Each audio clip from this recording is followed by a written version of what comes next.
To use monetary policy as policy of economic stabilization, we have to understand that how the instruments of monetary policy can be used to check inflation, to eradicate deflation and to stabilize exchange rate। कि मौद्रिक ਨੀਤੀ ਜੋ ਹੈ ਜਿਸ ਨੂੰ ਅਸੀਂ ਸਥਿਰਤਾ ਲਿਆਉਣ ਦੀ ਨੀਤੀ ਵਜੋਂ ਇਸਤੇਮਾਲ ਕਰ ਸਕਦੇ ਹਾਂ ਜਾਂ ਸਥਿਰ ਅਰਥ ਵਿਵਸਥਾ ਵਿੱਚ ਸਥਿਰਤਾ ਲਿਆਉਣ ਦੇ ਲਈ ਉਸ ਦਾ ਇਸਤੇਮਾਲ ਕੀਤਾ ਜਾ ਸਕਦਾ ਹੈ। ਤਾਂ ਇਸ ਨੂੰ ਸਮਝਣ ਲਈ ਸਾਨੂੰ ਇਹ ਦੇਖਣਾ ਪਏਗਾ ਕਿ ਮੌਦਰਿਕ ਨੀਤੀ ਦੇ ਜੋ ਉਪਾਅ ਹਨ, ਜੋ ਇੰਸਟਰੂਮੈਂਟ ਹਨ, ਅਸੀਂ ਇਹਨਾਂ ਦਾ ਇਸਤੇਮਾਲ ਕਿਸ ਤਰ੍ਹਾਂ ਕਰ ਸਕਦੇ ਹਾਂ ਕਿ ਮਹਿੰਗਾਈ ਜੋ ਹੈ ਉਸ 'ਤੇ ਕਾਬੂ ਪਾਇਆ ਜਾਏ, ਜੋ ਕਿ ਕੀਮਤਾਂ ਬਹੁਤ ਗਿਰ ਰਹੀਆਂ ਹਨ, ਰਿਸੈਸ਼ਨ ਆ ਰਿਹਾ ਹੈ, ਮੰਦੀ ਆ ਰਹੀ ਹੈ, ਉਸ 'ਤੇ ਕਿਸ ਤਰ੍ਹਾਂ ਕਾਬੂ ਕੀਤਾ ਜਾ ਸਕਦਾ ਹੈ। ਅਤੇ ਜੇਕਰ ਵਟਾਂਦਰੇ ਦੀ ਦਰ ਵਿੱਚ ਅਸਮਾਨਤਾ ਹੈ, ਵਟਾਂਦਰੇ ਦੀ ਦਰ ਬਹੁਤ ਗਿਰ ਰਹੀ ਹੈ ਕਿਸੇ ਦੇਸ਼ ਦੀ ਮੁਦਰਾ ਦੀ, ਤਾਂ ਉਸ ਨੂੰ ਕਿਸ ਤਰ੍ਹਾਂ ਜੋ ਹੈ ਸਥਿਰ ਕੀਤਾ ਜਾ ਸਕਦਾ ਹੈ। So let us discuss first monetary policy as an instrument to combat inflation. ਕਿ ਮੌਦਰਿਕ ਨੀਤੀ ਨੂੰ ਮੁਦਰਾਸਫੀਤੀ 'ਤੇ ਕਾਬੂ ਕਰਨ ਦੇ ਲਈ ਇੱਕ ਯੰਤਰ ਵਜੋਂ ਜਾਂ ਇੱਕ ਉਪਾਅ ਵਜੋਂ ਕਿਸ ਤਰ੍ਹਾਂ ਇਸਤੇਮਾਲ ਕੀਤਾ ਜਾ ਸਕਦਾ ਹੈ। ਸੋ ਇਨਫਲੇਸ਼ਨ ਜਿਸ ਤਰ੍ਹਾਂ ਅਸੀਂ ਦੇਖਿਆ ਸੀ ਕਿ ਜਦੋਂ ਕੀਮਤਾਂ ਬਹੁਤ ਜ਼ਿਆਦਾ ਲੰਬੇ ਸਮੇਂ ਲਈ ਜੋ ਹੈ ਬਹੁਤ ਜ਼ਿਆਦਾ ਦਰ 'ਤੇ ਉੱਚੀ ਦਰ 'ਤੇ ਵਧ ਰਹੀਆਂ ਹਨ ਤਾਂ ਉਸ ਨੂੰ ਅਸੀਂ ਮਹਿੰਗਾਈ ਜਾਂ ਮੁਦਰਾਸਫੀਤੀ ਕਹਿੰਦੇ ਹਾਂ। Inflation is a situation of persistent rise in prices over time. ਕਿ ਜਦੋਂ ਲੰਬੇ ਸਮੇਂ ਲਈ ਕੀਮਤਾਂ ਵਿੱਚ ਕਾਫੀ ਜ਼ਿਆਦਾ ਲਗਾਤਾਰ ਵਾਧਾ ਹੋ ਰਿਹਾ ਹੈ। It happens because demand for goods and services tends to be greater than their supply। ਇੱਥੇ ਜੋ ਮੁਦਰਾਸਫੀਤੀ ਲਈ ਗਈ ਹੈ ਉਹ ਮੰਗ ਪ੍ਰੇਰਿਤ ਹੈ, ਡਿਮਾਂਡ ਪੁਲ ਇਨਫਲੇਸ਼ਨ ਦੀ ਗੱਲ ਹੈ, ਜਿੱਥੇ ਮੰਗ ਜੋ ਹੈ ਉਹ ਪੂਰਤੀ ਤੋਂ ਬਹੁਤ ਜ਼ਿਆਦਾ ਹੈ। Accordingly, the focus of any anti-inflationary policy is to contain the parameter of demand।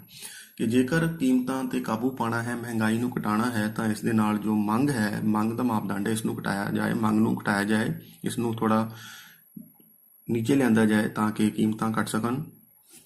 ਮੋਨਟਰੀ policy seeks to achieve it by restricting or lowering the supply of money or flow of credit in the economy। ਕਿ ਜੇ ਅਸੀਂ ਮੰਗ ਨੂੰ ਘਟਾਉਣਾ ਹੈ ਕਿ ਅਰਥ ਵਿਵਸਥਾ ਵਿੱਚ ਕੀਮਤਾਂ ਜੋ ਮੰਗ ਜ਼ਿਆਦਾ ਹੋਣ ਕਰਕੇ ਵਧ ਰਹੀਆਂ ਹਨ ਤਾਂ ਉਹਨਾਂ ਦੇ ਵਿੱਚ ਜੋ ਹੈ ਮੌਦਰਿਕ ਨੀਤੀ ਨੂੰ ਕਿਸ ਤਰ੍ਹਾਂ ਇਸਤੇਮਾਲ ਕੀਤਾ ਜਾਏਗਾ, ਇਸ ਦੇ ਉਪਾਅ ਕੀ ਹਨ।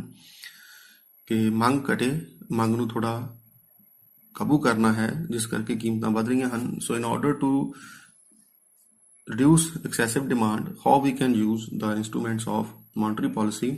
First, restraint on new currency। ਜਿਸ ਅਸੀਂ ਪਿੱਛੇ ਪਹਿਲਾਂ ਵੀ ਦੇਖਿਆ ਸੀ ਕਿ ਜੋ ਅਸੀਂ ਇਸਦੇ ਉਪਾਅ ਪੜ੍ਹ ਰਹੇ ਸੀ, ਜੋ ਉਸਨੂੰ ਮਾਤਰਾਤਮਕ ਕੁਆਂਟੀਟੇਟਿਵ ਮੈਜਰਸ ਜਾਂ ਇੰਸਟਰੂਮੈਂਟ ਕਿਹਾ ਸੀ। ਸੋ ਸਭ ਤੋਂ ਪਹਿਲਾਂ ਹੈ ਰਿਸਟ੍ਰੇਂਟ ਔਨ ਨਿਊ ਕਰੰਸੀ। ਕਿ ਨਵੇਂ ਨੋਟ ਛਾਪਣ ਉੱਤੇ ਥੋੜ੍ਹਾ ਸਬਰ ਰੱਖਿਆ ਜਾਏ, ਕੰਟਰੋਲ ਕੀਤਾ ਜਾਏ, ਉਸ ਦੇ ਉੱਤੇ ਥੋੜ੍ਹੀ ਰੋਕ ਲਗਾਈ ਜਾਏ। The central bank of the country as a note issuing authority will restrain itself from issuing of new currency। ਕਿ ਜਦੋਂ ਕੀਮਤਾਂ ਵੱਧ ਰਹੀਆਂ ਹੋਣ ਤਾਂ ਉਹਨਾਂ ਹਾਲਾਤਾਂ ਵਿੱਚ ਜੋ ਕੇਂਦਰੀ ਬੈਂਕ ਹੈ ਉਹ ਜੋ ਨਵੇਂ ਨੋਟ ਛਾਪਣ ਉੱਤੇ ਥੋੜ੍ਹਾ ਜੋ ਹੈ ਨਿਯੰਤਰਿਤ ਰੱਖੇਗੀ। ਨਵੇਂ ਨੋਟ ਛਾਪਣ ਲਈ ਉਹ ਜਲਦਬਾਜ਼ੀ ਨਹੀਂ ਕਰੇਗੀ ਕਿ ਕਿਉਂ ਕੀਮਤਾਂ ਬਹੁਤ ਵੱਧ ਰਹੀਆਂ ਹਨ, ਡਿਮਾਂਡ ਮੰਗ ਆਲਰੇਡੀ ਬਹੁਤ ਜ਼ਿਆਦਾ ਵਧੀ ਹੋਈ ਹੈ। ਸੋ ਜਿੰਨੀ ਮੁਦਰਾ ਦੀ ਮਾਤਰਾ ਘੱਟ ਵਧੇਗੀ ਉਨਾ ਹੀ ਲੋਕਾਂ ਦੀ ਜੋ ਪਰਚੇਜ਼ਿੰਗ ਪਾਵਰ ਹੈ ਉਹਦੇ ਵਿੱਚ ਜੋ ਲੋਕਾਂ ਦੇ ਹੱਥਾਂ ਵਿੱਚ ਪੈਸਾ ਜਲਦੀ ਨਹੀਂ ਆਏਗਾ ਤਾਂ ਇਸ ਦੇ ਨਾਲ ਜੋ ਮੰਗ ਸੀ, ਜੋ ਜ਼ਿਆਦਾ ਸੀ, ਉਹ ਥੋੜ੍ਹੀ ਬਹੁਤੀ ਕਾਬੂ ਕੀਤੀ ਜਾ ਸਕਦੀ, ਉਸ ਨੂੰ ਘਟਾਇਆ ਜਾ ਸਕਦਾ ਹੈ। ਸੋ ਨਵੇਂ ਨੋਟ ਜਲਦੀ ਨਾ ਛਾਪੇ ਜਾਣ, ਇਸ ਦੇ ਉੱਤੇ ਕੰਟਰੋਲ ਰੱਖਿਆ ਜਾਏ ਕੇਂਦਰੀ ਬੈਂਕ ਦੁਆਰਾ। ਕਿ ਜੇਕਰ ਮੁਦਰਾ ਦੀ ਪੂਰਤੀ ਥੋੜ੍ਹੀ ਘਟੇਗੀ ਤਾਂ ਇਸ ਦੇ ਨਾਲ ਹੋ ਸਕਦਾ ਹੈ ਮੰਗ ਵਿੱਚ ਕਮੀ ਆਏ ਜਿਸ ਨਾਲ ਕੀਮਤਾਂ ਘਟ ਸਕਣ। Then increase in cost of money or rate of interest. Government should pursue dear monetary policy to check inflation. ਕਿ ਜਦੋਂ ਕੀਮਤਾਂ ਵੱਧ ਰਹੀਆਂ ਹੋਣ ਤਾਂ ਜੋ ਮੌਦਰਿਕ ਨੀਤੀ ਹੈ ਉਹ ਮਹਿੰਗੀ ਮੌਦਰਿਕ ਨੀਤੀ ਹੋਵੇ, ਅਰਥਾਤ ਕਿ ਰੇਟ ਆਫ ਇੰਟਰਸਟ ਜੋ ਹੈ ਉਹ ਵੱਧ ਜਾਣਾ ਚਾਹੀਦਾ ਹੈ, ਵਧਾ ਦੇਣਾ ਚਾਹੀਦਾ ਹੈ। ਇਸ ਤਰ੍ਹਾਂ ਜੋ ਕੇਂਦਰੀ ਬੈਂਕ ਹੈ ਉਹ ਬੈਂਕ ਰੇਟ ਵਧਾ ਦੇਗੀ ਜਿਸ ਦੇ ਨਾਲ ਰੇਟ ਆਫ ਇੰਟਰਸਟ ਵੱਧ ਜਾਏਗਾ ਅਤੇ ਪੈਸਾ ਉਧਾਰ ਲੈਣਾ ਜੋ ਹੈ ਉਹ ਮਹਿੰਗਾ ਹੋ ਜਾਏਗਾ। So it would lead to a rise in market rate of interest and accordingly discourage borrowing for expenditure। ਕਿ ਜੇ ਜੋ ਲੋਕ ਖਰਚਾ ਕਰ ਰਹੇ ਹਨ ਉਧਾਰ ਲੈ ਕੇ ਕਿਉਂਕਿ ਵਿਆਜ ਦੀ ਦਰ ਘੱਟ ਹੈ, ਤਾਂ ਜੇ ਇਹਨਾਂ ਹਾਲਾਤਾਂ ਵਿੱਚ ਮੰਗ ਨੂੰ ਘਟਾਉਣਾ ਹੈ in order to reduce or lower demand the central bank will raise the level of bank rate. It will result in rise in market rate of interest and this will discourage borrowing for expenditure ਕਿ ਖਰਚਾ ਕਰਨ ਦੇ ਲਈ ਜੋ ਲੋਕ ਉਧਾਰ ਲੈ ਰਹੇ ਹਨ ਕਈ ਤਰ੍ਹਾਂ ਦਾ ਜੋ ਕੰਜ਼ੰਪਸ਼ਨ ਦਾ ਖਰਚਾ ਹੋ ਸਕਦਾ ਹੈ ਜਾਂ ਉਹ ਖਰਚ ਜਿਸ ਨਾਲ ਉਤਪਾਦਕਤਾ ਨਹੀਂ ਵਧ ਰਹੀ ਤਾਂ ਇਦਾਂ ਦੇ ਖਰਚ ਨੂੰ ਘਟਾਉਣ ਲਈ ਬੈਂਕ ਦੇ ਦਰ ਹੈ ਜੋ ਵਧਾ ਦੇਣੀ ਚਾਹੀਦੀ ਹੈ। ਸੋ ਇਸ ਦੇ ਨਾਲ ਜੇ ਪੈਸਾ ਉਧਾਰ ਮਹਿੰਗਾ ਮਿਲੇਗਾ ਤਾਂ ਲੋਕ ਪੈਸਾ ਉਧਾਰ ਲੈ ਕੇ ਖਰਚਾ ਘੱਟ ਕਰਨਗੇ, ਮੰਗ ਘਟੇਗੀ ਅਤੇ ਕੀਮਤਾਂ ਥੋੜ੍ਹੀਆਂ ਘਟ ਸਕਦੀਆਂ ਹਨ। ਕ੍ਰੈਡਿਟ ਕੰਟਰੋਲ, ਜਿਸ ਤਰ੍ਹਾਂ ਜੀ ਦੇਖਿਆ ਸੀ ਕਿ ਕ੍ਰੈਡਿਟ ਕੰਟਰੋਲ ਤੋਂ ਭਾਵ ਇੱਥੇ ਹੈ ਕਿ ਕਿਸ ਤਰ੍ਹਾਂ ਦੀ ਮੌਦਰਿਕ ਨੀਤੀ ਦਾ ਜਿਹੜਾ ਹੈ ਉਹ ਇਸਤੇਮਾਲ ਕੀਤਾ ਜਾਏ, ਸਾਖ ਦਾ ਵਿਸਥਾਰ ਜਾਂ ਸਾਖ ਦਾ ਸੰਕੁਚਨ।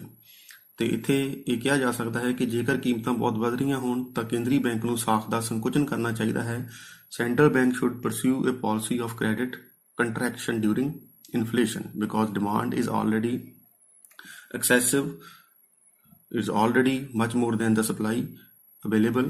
So in this situation it is advisable that central government should follow or adopt the policy of credit contraction ਕਿ ਜਦੋਂ ਕੀਮਤਾਂ ਬਹੁਤ ਵੱਧ ਰਹੀਆਂ ਹਨ, ਮੰਗ ਆਲਰੇਡੀ ਬਹੁਤ ਜ਼ਿਆਦਾ ਹੈ ਤਾਂ ਇਹਨਾਂ ਹਾਲਾਤਾਂ ਵਿੱਚ ਜੋ ਹੈ ਸਾਖ ਦਾ ਸੰਕੁਚਨ ਕਰਨਾ ਚਾਹੀਦਾ ਹੈ। ਤੇ ਸਾਖ ਦਾ ਸੰਕੁਚਨ ਕਰਨ ਦੇ ਲਈ ਜੋ ਇਸ ਨੂੰ ਘਟਾਉਣ ਦੇ ਲਈ ਜਿਸ ਤਰ੍ਹਾਂ ਕਿ ਅਸੀਂ ਦੇਖਿਆ ਸੀ ਕਿ CRR ਹੈ, ਕੈਸ਼ ਰਿਜ਼ਰਵ ਰੇਸ਼ੋ ਹੈ, ਉਸ ਨੂੰ ਵਧਾ ਦੇਣਾ ਚਾਹੀਦਾ ਹੈ। ਸਟੈਚੂਟਰੀ ਲਿਕੁਇਡਿਟੀ ਰੇਸ਼ੋ ਹੈ, ਕਾਨੂੰਨੀ ਨਕਦ ਕੋਸ਼ ਅਨੁਪਾਤ ਹੈ, ਉਸ ਨੂੰ ਵਧਾ ਦੇਣਾ ਚਾਹੀਦਾ ਹੈ। CRR SLR ਜੋ ਹੈ ਵਧਾ ਦੇਣੇ ਚਾਹੀਦੇ ਹਨ।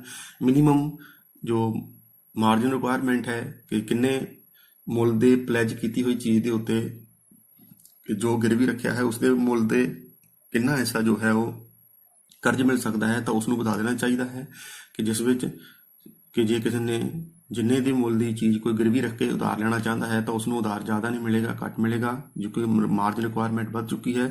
ਸੋ CRR SLR ਮਾਰਜਨ ਰਿਕੁਆਇਰਮੈਂਟ ਇਹ ਸਾਰੀਆਂ ਵਧਾ ਦੇਣੀਆਂ ਚਾਹੀਦੀਆਂ ਹਨ ਜਿਸ ਦੇ ਨਾਲ ਜੋ ਕਿ ਹੈ ਕ੍ਰੈਡਿਟ ਕੰਟਰੈਕਟ ਹੋਏਗਾ, ਸਾਖ ਦਾ ਸੰਕੁਚਨ ਹੋਏਗਾ ਜਿਸ ਨਾਲ ਮੰਗ ਜ਼ਿਆਦਾ ਨਹੀਂ ਹੋਏਗੀ, ਬੈਂਕਾਂ ਜ਼ਿਆਦਾ ਸਾਖ ਦਾ ਵਿਸਥਾਰ ਨਹੀਂ ਕਰ ਪਾਉਣਗੀਆਂ ਜਿਸ ਨਾਲ ਜੋ ਕੀਮਤਾਂ ਵਧੀਆਂ ਹੋਈਆਂ ਹਨ ਉਹ ਮੰਗ ਜ਼ਿਆਦਾ ਹੋਣ ਕਰਕੇ ਉਹ ਘਟ ਸਕਦੀਆਂ ਹਨ ਕਿਉਂਕਿ ਸਾਖ ਦਾ ਵਿਸਥਾਰ ਨਹੀਂ ਹੋਏਗਾ। ਇਸ ਨਾਲ ਲੋਕਾਂ ਨੂੰ ਜਿਹੜਾ ਉਧਾਰ ਜ਼ਿਆਦਾ ਨਹੀਂ ਮਿਲੇਗਾ, ਬੈਂਕਾਂ ਸਾਖ ਦਾ ਨਿਰਮਾਣ ਜ਼ਿਆਦਾ ਨਹੀਂ ਕਰ ਪਾਉਣਗੀਆਂ, ਸਾਖ ਦਾ ਸੰਕੁਚਨ ਹੋ ਜਾਏਗਾ ਜਿਸ ਕਰਕੇ ਮੰਗ ਘਟ ਜਾਏਗੀ ਤੇ ਕੀਮਤਾਂ ਵਿੱਚ ਜੋ ਕਮੀ ਆ ਸਕਦੀ ਹੈ।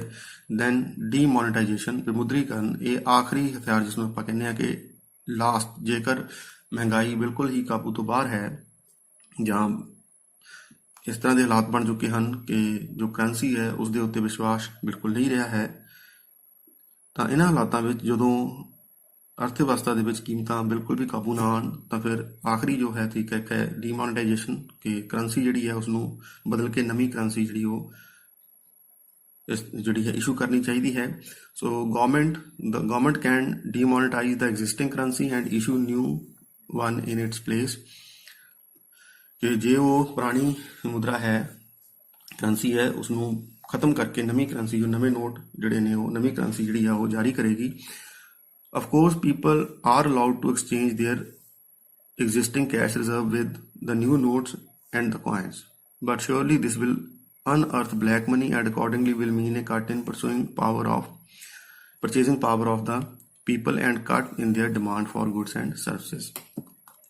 ਕਿ ਜੇਕਰ ਇਸ ਤਰ੍ਹਾਂ ਡੀਮੋਨੇਟਾਈਜੇਸ਼ਨ ਜਾਂ ਵਿਮੁਦਰੀਕਰਨ ਹੋ ਜਾਏਗਾ ਤਾਂ ਇਸ ਦੇ ਨਾਲ ਇੱਕ ਤਾਂ ਜਿੰਨੀ ਦੇਰ ਲੱਗੇਗੀ ਲੋਕਾਂ ਨੂੰ ਆਪਣਾ ਪੈਸਾ ਨਵੇਂ ਕਰੰਸੀ ਨਾਲ ਬਦਲਣ ਦੇ ਲਈ ਜੋ ਵੀ ਉਹਨਾਂ ਦੇ ਕੋਲ ਨਕਦ ਹੈ ਤਾਂ ਉਨੀ ਦੇਰ ਤੱਕ ਡਿਮਾਂਡ ਥੋੜ੍ਹੀ ਘਟ ਜਾਏਗੀ। ਦੂਸਰਾ ਕਿ ਜੇਕਰ ਬਲੈਕ ਮਨੀ ਕਿ ਕਾਲਾ ਧਨ ਹੈ ਜੋ ਕਿ ਅਨਅਕਾਊਂਟਡ ਮਨੀ ਹੈ ਜਿਸ ਦਾ ਕੋਈ ਲੇਖਾ ਨਹੀਂ ਹੈ, ਲੋਕਾਂ ਨੇ ਜੋ ਹੈ ਉਹ ਇਲੀਗਲ ਗੈਰ ਕਾਨੂੰਨੀ ਤਰੀਕਿਆਂ ਨਾਲ ਕਮਾਈ ਹੈ, ਜੇਕਰ ਉਸਦੇ ਨਾਲ ਵੀ ਮੰਗ ਹੋ ਰਹੀ ਸੀ ਤਾਂ ਜੋ ਬਲੈਕ ਮਨੀ ਹੈ ਉਹ ਬਿਲਕੁਲ ਵੀ ਇਸਤੇਮਾਲ ਨਹੀਂ ਹੋਏਗੀ। ਇੱਥੇ ਬਲੈਕ ਮਨੀ ਨੂੰ ਕਨਵਰਟ ਨਹੀਂ ਕੀਤਾ ਜਾ ਸਕਦਾ ਹੈ ਤਾਂ ਜੋ ਕਾਲਾ ਧਨ ਹੈ ਉਹ ਇਸਤੇਮਾਲ ਨਹੀਂ ਕੀਤਾ ਜਾ ਸਕੇਗਾ ਕਿਉਂਕਿ ਕਾਲੇ ਧਨ ਨੂੰ ਜਿਹੜਾ ਹੈ ਉਹ ਨਹੀਂ ਬਦਲਿਆ ਜਾ ਸਕਦਾ ਨਵੀਂ ਕਰੰਸੀ ਦੇ ਨਾਲ, ਨਵੇਂ ਨੋਟਸ ਦੇ ਨਾਲ। ਸੋ ਇਹਨਾਂ ਹਾਲਾਤਾਂ ਵਿੱਚ ਜੋ ਕਾਲਾ ਧਨ ਹੈ ਜਿਸ ਦੇ ਨਾਲ ਮੰਗ ਹੋ ਰਹੀ ਸੀ, ਜਿਸ ਦੀ ਵਜ੍ਹਾ ਕਰਕੇ ਵੀ ਕੀਮਤਾਂ ਵਧ ਰਹੀਆਂ ਸਨ ਤਾਂ ਉਸ ਦਾ ਖਾਤਮਾ ਹੋ ਜਾਏਗਾ ਅਤੇ ਜਿਸ ਦੇ ਨਾਲ ਮੰਗ ਥੋੜ੍ਹੀ ਹੋਰ ਘਟ ਜਾਏਗੀ। ਸੋ ਇਹ ਵੀ ਇੱਕ ਤਰੀਕਾ ਹੈ ਕਿ ਜੋ ਕਿ ਕੇਂਦਰੀ ਬੈਂਕ ਦੁਆਰਾ ਅਪਣਾਇਆ ਜਾ ਸਕਦਾ ਹੈ ਡੀਮੋਨੇਟਾਈਜੇਸ਼ਨ, ਪਰੰਤੂ ਇਹ ਤਰੀਕਾ ਜੋ ਹੈ ਇਹ ਬਿਲਕੁਲ ਸਾਵਧਾਨੀ ਦੇ ਨਾਲ ਅਤੇ ਅਖੀਰ ਦੇ ਵਿੱਚ ਹੀ ਇਸਤੇਮਾਲ ਕਰਨਾ ਚਾਹੀਦਾ ਹੈ। ਸੋ ਇਹ ਤਾਂ ਸਨ ਮੌਦਰਿਕ ਨੀਤੀ ਦੇ ਕੁਝ ਉਪਾਅ ਜਿਸ ਨੂੰ ਅਸੀਂ ਕਿ ਮਹਿੰਗਾਈ ਦੇ ਸਮੇਂ ਜਾਂ ਜਦੋਂ ਕੀਮਤਾਂ ਬਹੁਤ ਵੱਧ ਰਹੀਆਂ ਹਨ ਉਦੋਂ ਇਸਤੇਮਾਲ ਕਰਦੇ ਹਾਂ। ਸੋ ਇਹਨਾਂ ਉਪਾਵਾਂ ਦੇ ਨਾਲ ਜਾਂ by using these instruments of monetary policy it is possible to reduce the excessive demand and to control inflation to some extent ਕਿ ਕੁਝ ਹੱਦ ਤੱਕ ਜੋ ਹੈ ਇਹ ਦੇਖਿਆ ਜਾਏਗਾ ਕਿ ਵਧੀਆਂ ਹੋਈਆਂ ਕੀਮਤਾਂ ਤੇ ਕਾਬੂ ਕੀਤਾ ਜਾ ਸਕਦਾ ਹੈ। ਕੀਮਤਾਂ ਨੂੰ ਜਿਹੜਾ ਹੈ ਉਹ ਉਹਨਾਂ ਦੇ ਕੁਝ ਅਸਲੀ ਪੱਧਰ ਤੇ ਵੀ ਲੈ ਕੇ ਆਂਦਾ ਜਾ ਸਕਦਾ ਹੈ ਕਿ ਹੋ ਸਕਦਾ ਹੈ ਕੀਮਤਾਂ ਜੋ ਮੰਗ ਜ਼ਿਆਦਾ ਹੋਣ ਕਰਕੇ ਵਧੀਆਂ ਹੋਈਆਂ ਹਨ ਤਾਂ ਉਹਨਾਂ ਵਿੱਚ ਥੋੜ੍ਹੀ ਸਥਿਰਤਾ ਲਿਆਂਦੀ ਜਾ ਸਕਦੀ ਹੈ।